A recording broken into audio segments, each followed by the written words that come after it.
Well, how is this thing made?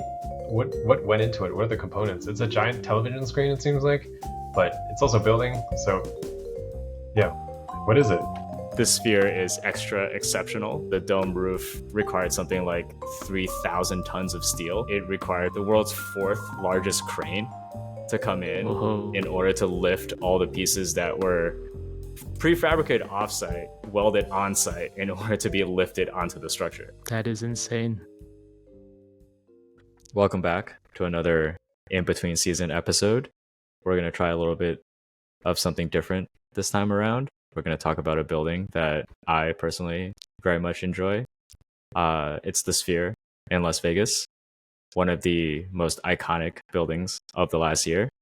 I'm here with Al. The what is building? Maybe the roundest building.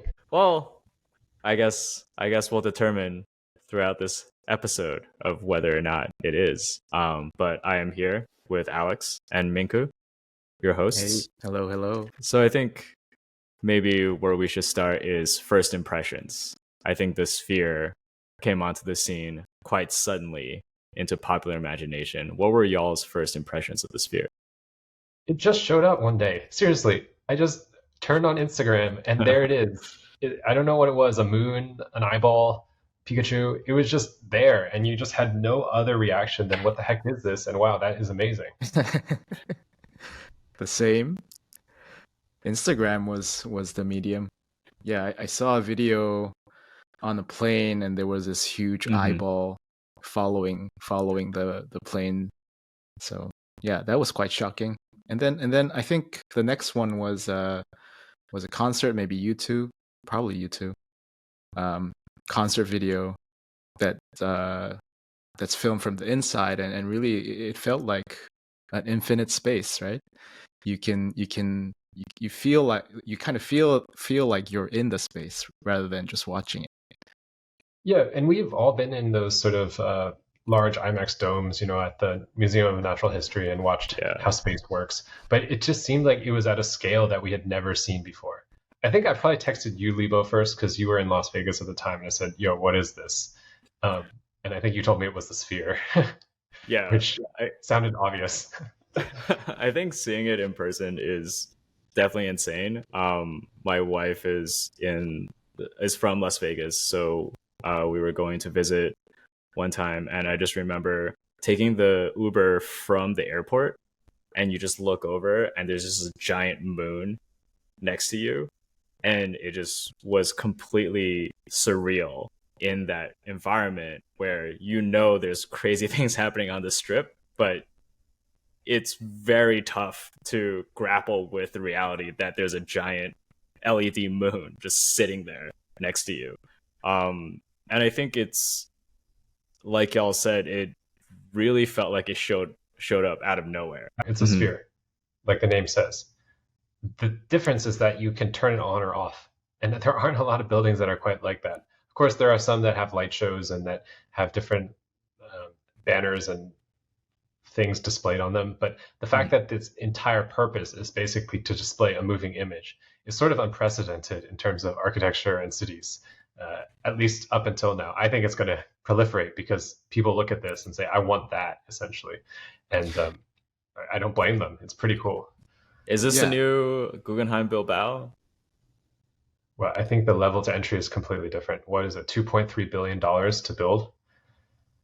What was the Bilbao? I don't know what the Guggenheim was, but it's a little bit different because I think for one, Las Vegas's whole ethos, its whole brand is spectacle, it's entertainment, it's come here and do something you can't do at home, for better or for worse. And the Sphere really plays into that. It's completely foreign in a place where foreignness is just the MO. Oh yeah, actually 89 million it says Guggenheim Bilbao. Yeah, so So adjusted for inflation, that's like $200 million these days compared to a budget of 2.3 billion. So, it's a completely different type of cultural object.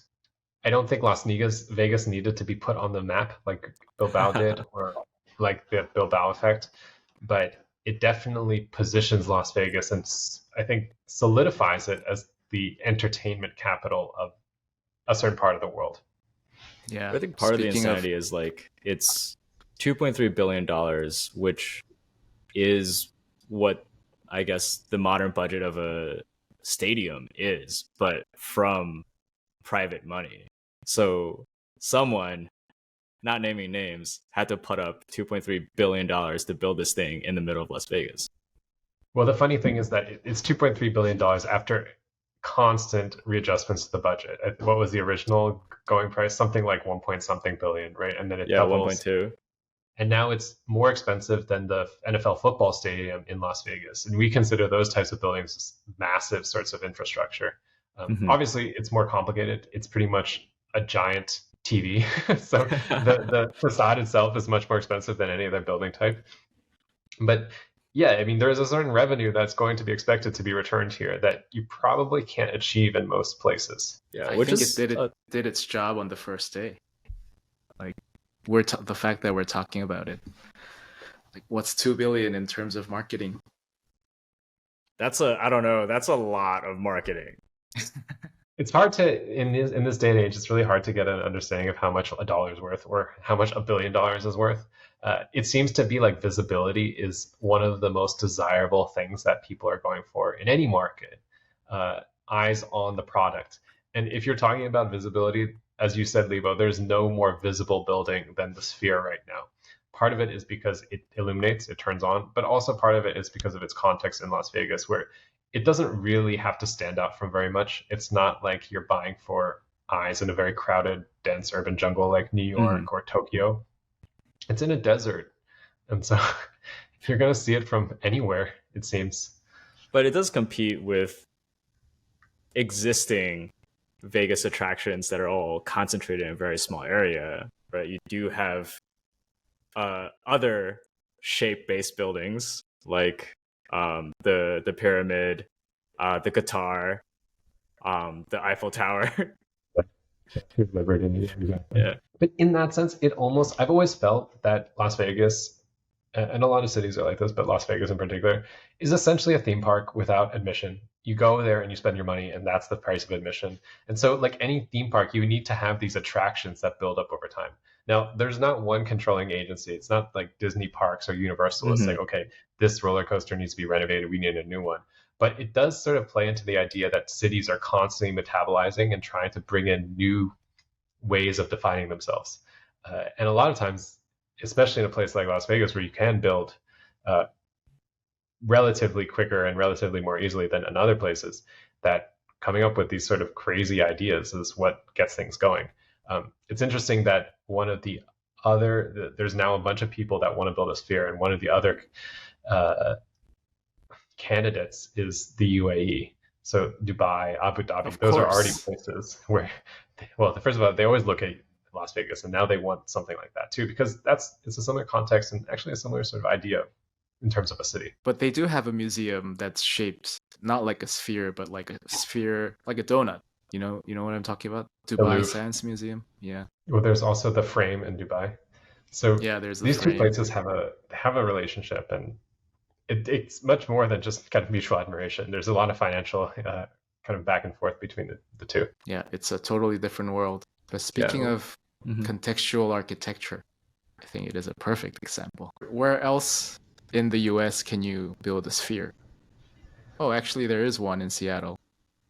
Similar one, like the biosphere for Amazon headquarters. They're called Bezos's balls. Yes. Yeah. Well, it wasn't one ball, but that's less public. It's much more for Bezos's ego than anything else. Yeah, I think, and it's also more hidden. It's just not as prominent. Part of the thing that makes the sphere so kind of crazy is that there's nothing really around it. It's just right there. Las Vegas is not a very dense environment. Everything is spread out, and you have to take a car. You need to take the monorail to get one place to another, or the highway. So it has that benefit. The other ball that I always think of is the Epcot Center in Disney World, and that is also quite sphere-like. Right. Yeah, what's it called? Spaceship Earth? Something? I don't know. I don't know what it's called. But I think it's different where like Epcot in the middle of the action is kind of the grand entrance to the park. Whereas the sphere feels actually in person like at the periphery of the strip. You like have to take Mm. this long pedestrian bridge from the Venetian into the sphere, and when you get out of the sphere, it just kind of dumps you out into the street. And to actually get back onto the strip is actually this really frisky trek where you have to like cross Mm. traffic where pedestrians aren't really meant to be in order to get back to where it is. So from a placement standpoint, it's not quite on the strip, but it feels a part of the strip because of its size, its iconicity, and its now relationship to the notion of Las Vegas. And is that a good thing that it's somewhat separate? I guess yes and no. In a way, you can imagine it as an expansion of the strip. Like this gravity of the strip has nowhere to go, so it has to kind of push outwards in these grand gestures. On the other way, you can kind of think of it as a internalization of the thing itself. And I think this is something that you kind of experience when you go to Vegas, where you look at New York. New York, it has a lot of flashy exterior things, but really all the action happens on the inside. And to the sphere, it's kind of the same thing, where you do have this big billboard on the outside, but the main events, all the entertainment, all the things actually happen on the inside. And it's this duality of the outside is the advertisement and the inside is where all the action is. Yeah, that's really interesting to be honest. Las Vegas buildings are historically known for not having a lot of windows because you Mm-hmm. don't want people to know what time it is when they're gambling the night away, essentially. And I think it's interesting that you have another building that doesn't have windows, and yet the facade is this sort of window to a different world, whether it's a moon or another object. Mm-hmm. And like the what's happening on the site is completely separated from what's happening on the inside, right? You can have a movie, a U2 concert on the inside, but on the outside, it's a moon, it's an eyeball, it's whatever ad is happen to be playing that day.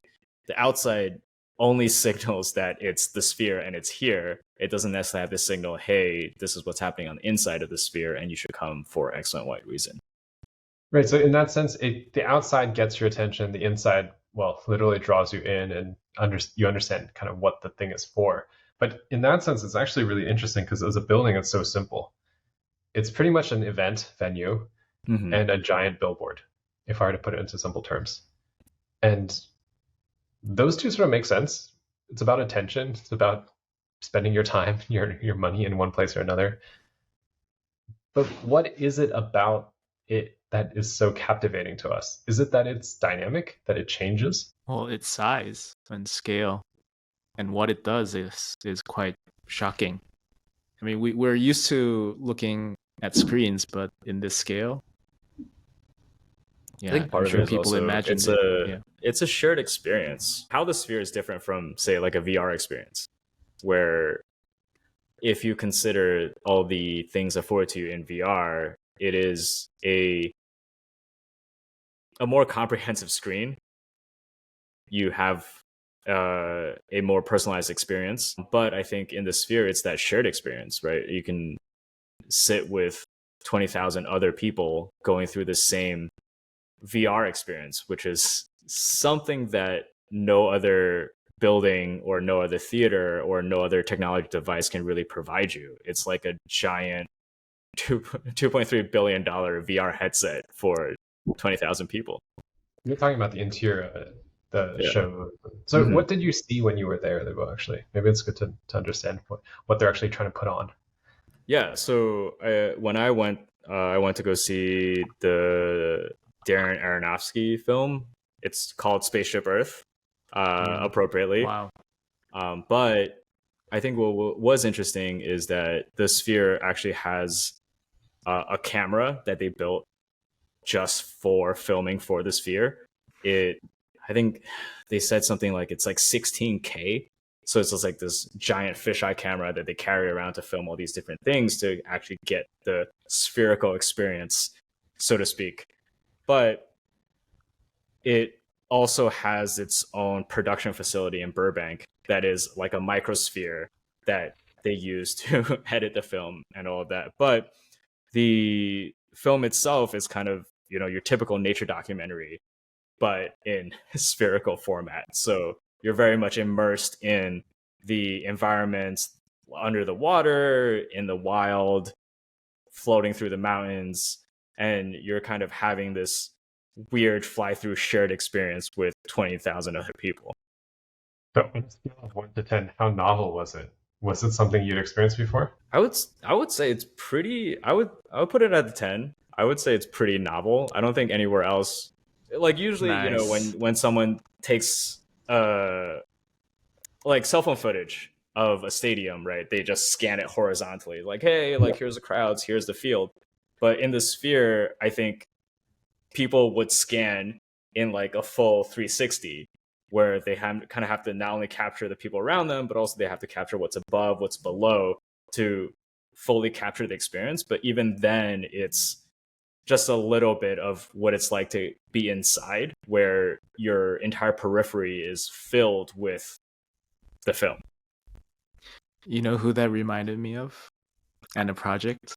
It reminded me of Kanye West, the theater project that he collaborated with OMA in Cannes. I think they tried to achieve a similar effect by providing different perspective angles as a screen. And that one was actually a pyramid. So there It is was some like 7 resemblance. screens, wasn't it?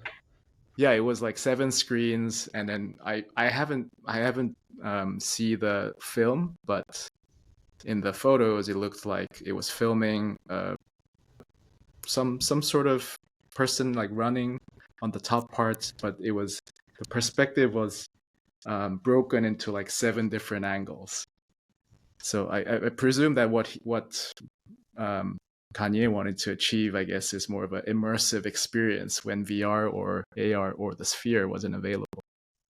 But it's interesting because we're so inundated and quite frankly addicted to screens, either because of dopamine hits or just simply because we need screens constantly to interact, to work, to connect, that this is sort of like the apotheosis of screen time. This is the screens on steroids, and the immersive quality of having a giant screen, just increasing scale.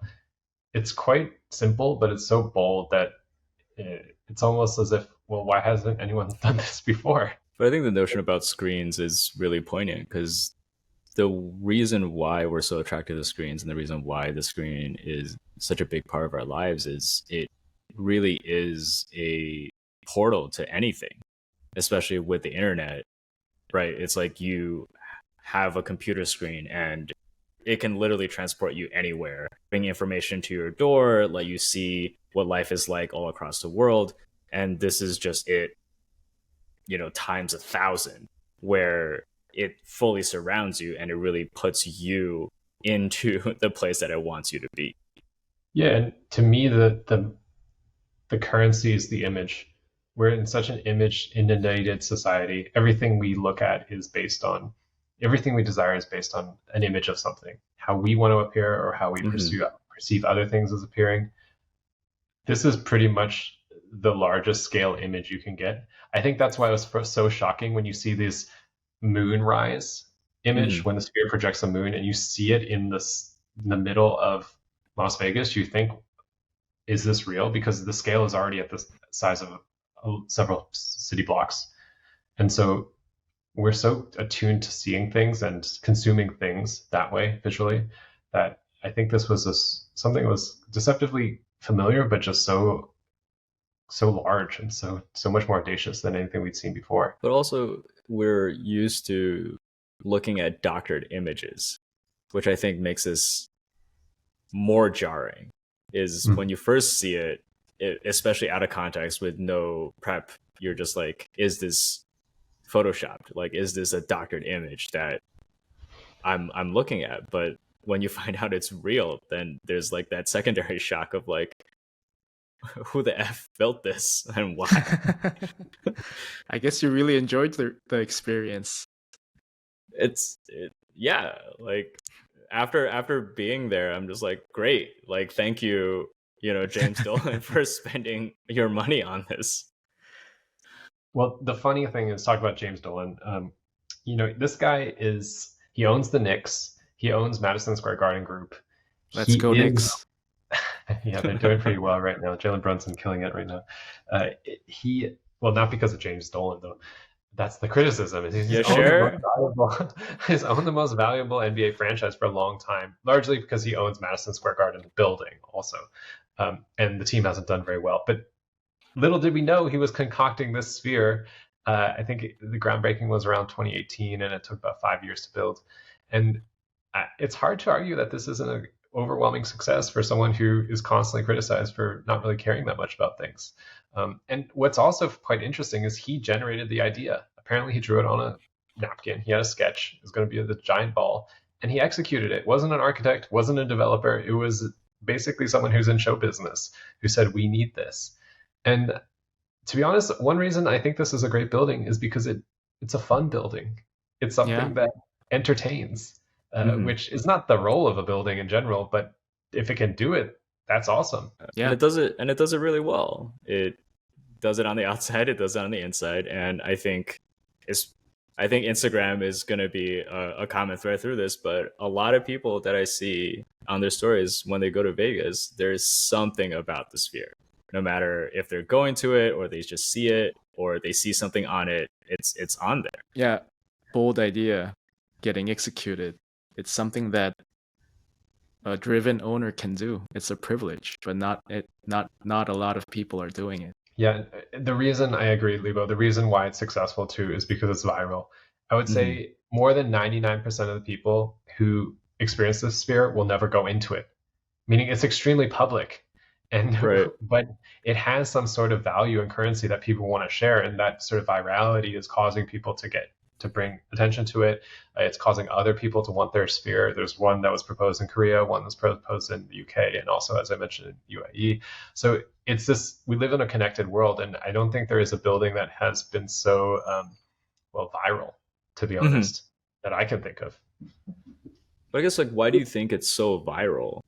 It's a new building, but it has this weird sustaining power that it's not just like, hey, in the first month, hey, this is the new building, it's crazy, everyone look at this. But month after month, it's continuously been at the surface. I think there's two reasons. The first one is because it's so obvious. It's literally a ball. It's the simplest form.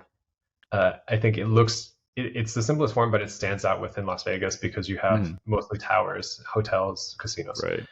The second reason is because it's dynamic. It changes. It's not the same thing every time. You know, you take a photo of the Hollywood sign 50 years ago, it looks the same as today. Statue of Liberty, it's the same.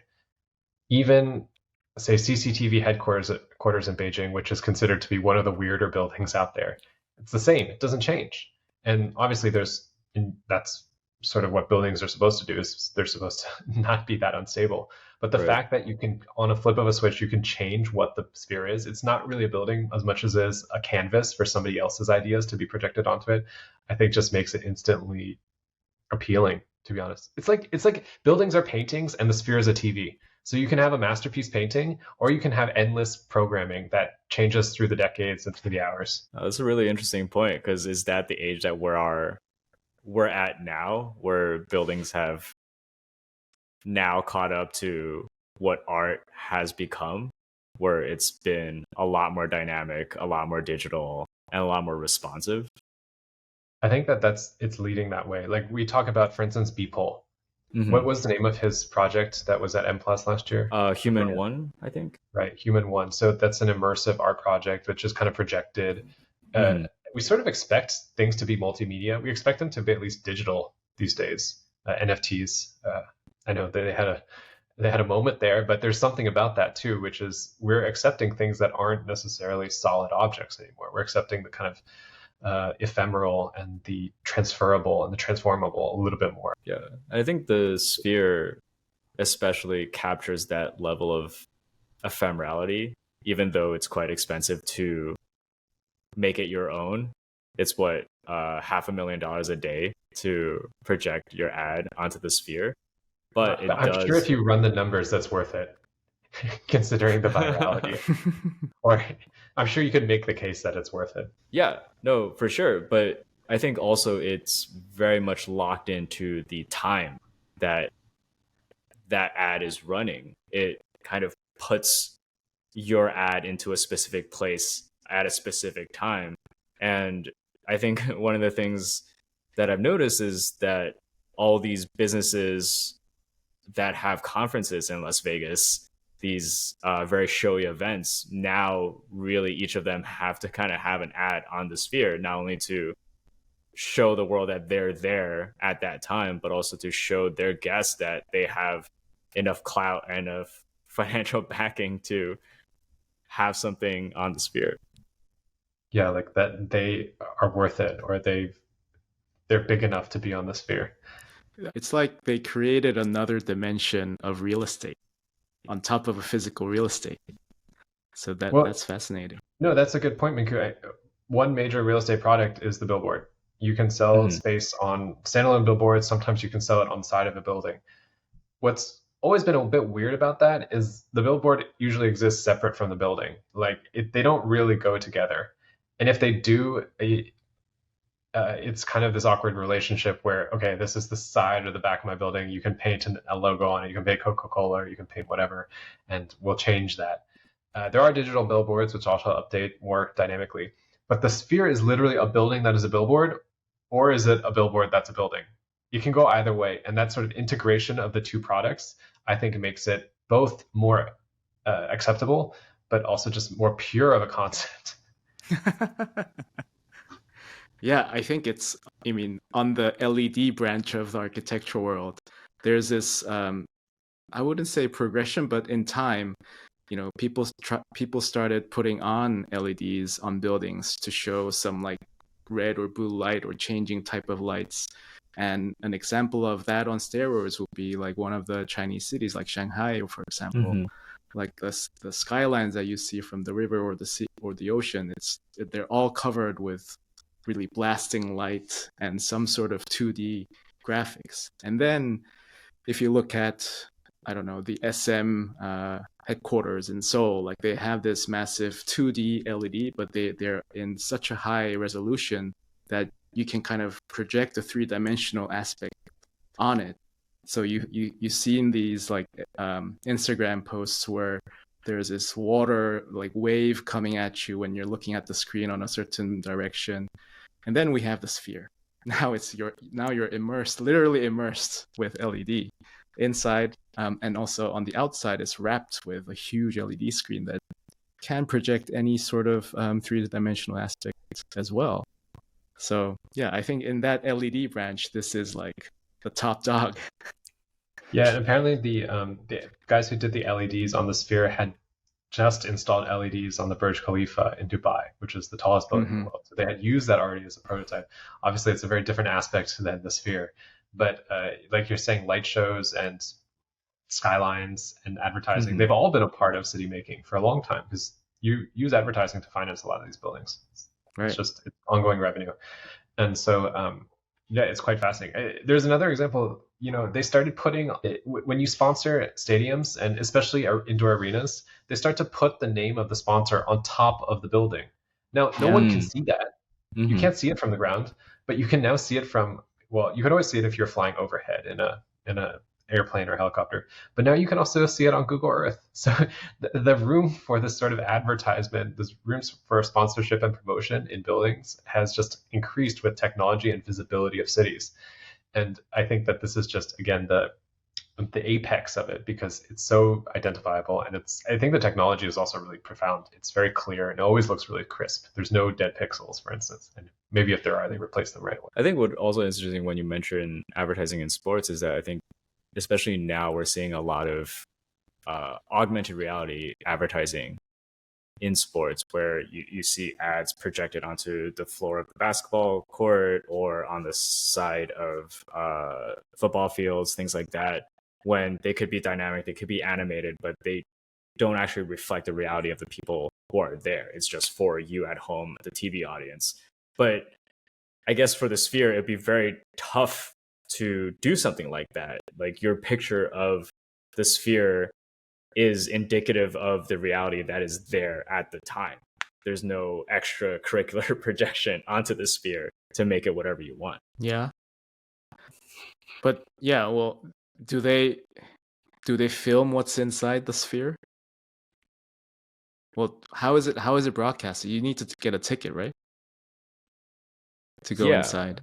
but I And think there's yeah. I guess at least for the Fish concert, there is a PR film that is shot for advertising.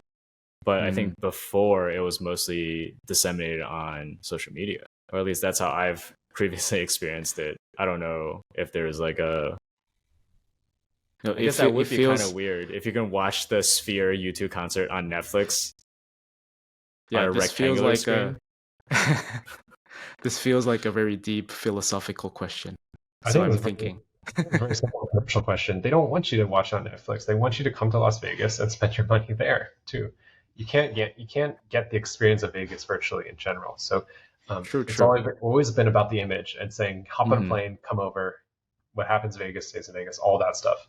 And so this was again the sort of draw. It's the beckoning. Come over. Well, yeah, I haven't been to Vegas. I'm interested in going there because of this.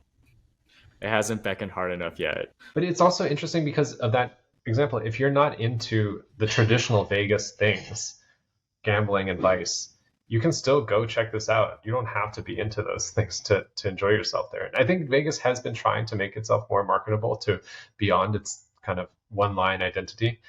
Uh, Hmm. there's more sports teams there. There's a lot. Vegas is actually a giant city. There's people who live there who aren't, who are Right. permanently. Yeah, I think on the topic of immersive experiences, that is one thing that Vegas seems to be doing more and more. I think within casinos, there is the initial kind of wave of that, like in the Venetian, in New York, um, where the interior kind of is built to give you the experience of being somewhere else. But there has been more recent installations like what's it, Meow Wolf. I don't know if you guys heard of Meow Wolf. It's this immersive experience where I think a bunch of artists come together and kind of create all these exhibits. But in the one in Vegas, it's called Omega Mart, and in the front, it's like a grocery store. And then as you kind of go through the grocery store, you discover all these like secret entrances, like one's behind a fridge, one you like crawl into what is like a display tent. And it brings you to this back of house where there's all these weird, spectacular, magical things. And throughout the whole thing is this underlying narrative that you explore through the environment.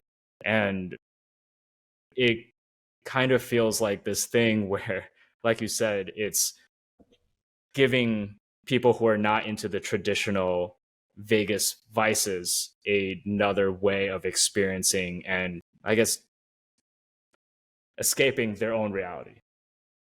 Yeah. There's definitely a sense of escapism there. Yeah, it constantly tries you to forget of where you come from. I guess that's what I had in that's what was that's why I wasn't that interested in going to Vegas, I guess. Because it it it's an entertainment city and I don't really gamble, so I just didn't have any appetite in going there. But I always thought the architecture was quite significant, quite, you know, interesting collection of things, and this dome for sure. The sphere. Yeah, I'm attracted.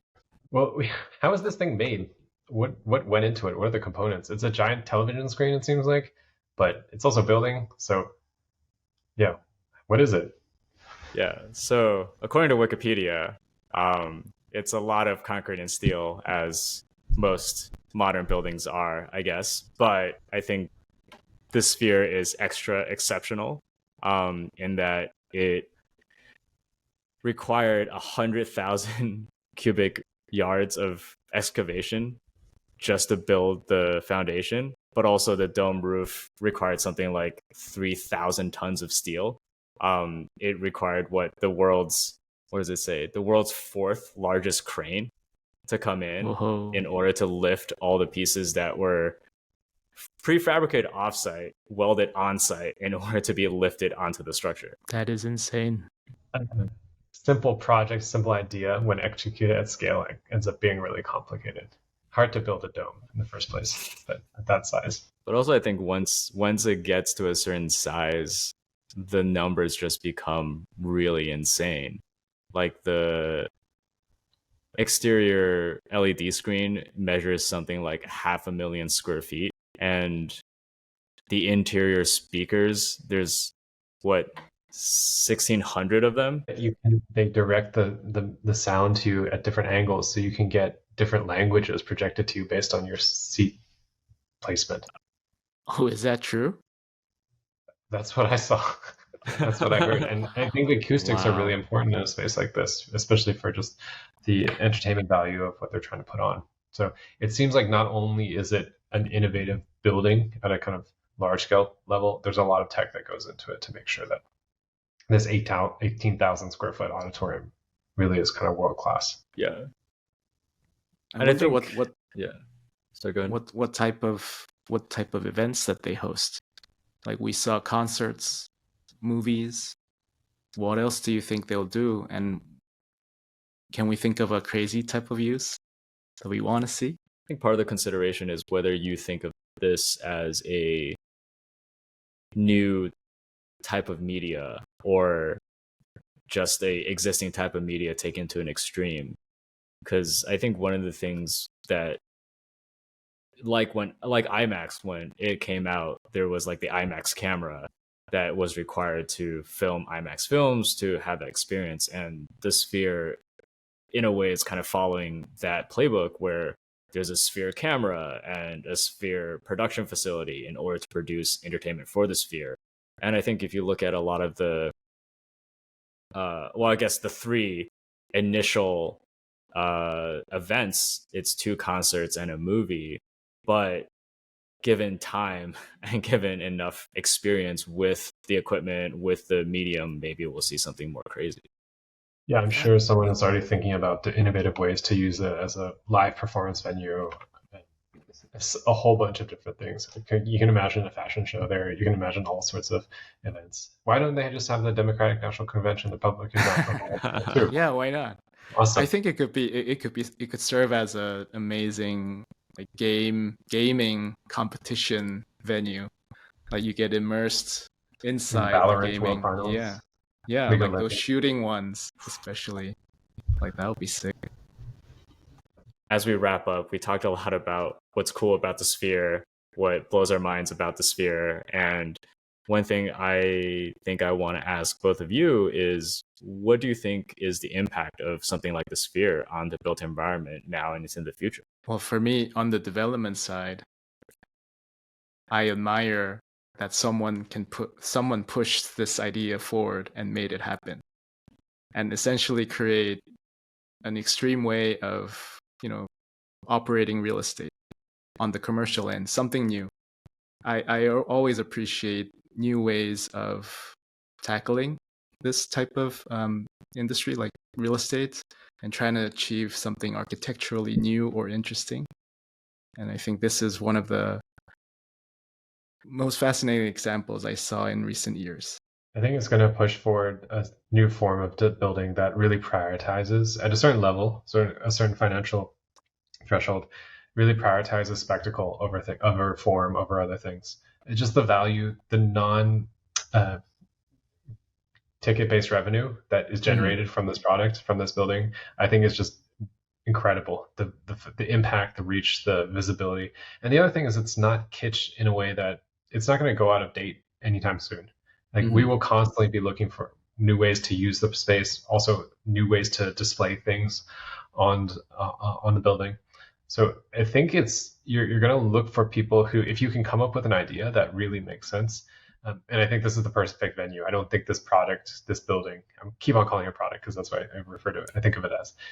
I don't think it exists in any other city except Las Vegas. Like is going to be a time and place for this type of work, and there's probably going to be somebody who tries to do it and fails because it just doesn't fit the context. But I really do think that sort of special effects are going to be really important when it comes to making places and making buildings in the future. At least there's going to be a perceived value from now on. Yeah, and for me, I think buildings should be more entertaining, and the Sphere is a great example of making a complete building around entertainment. And hopefully we'll get more people who consider entertaining the people not only in the urban environment, but also the people that come into the building a little bit more. And with that, we'll wrap. This has been another In Between Season episode. If you like these, let us know. Your feedback is much appreciated. And we'll hopefully be getting to you with our next season on research very soon.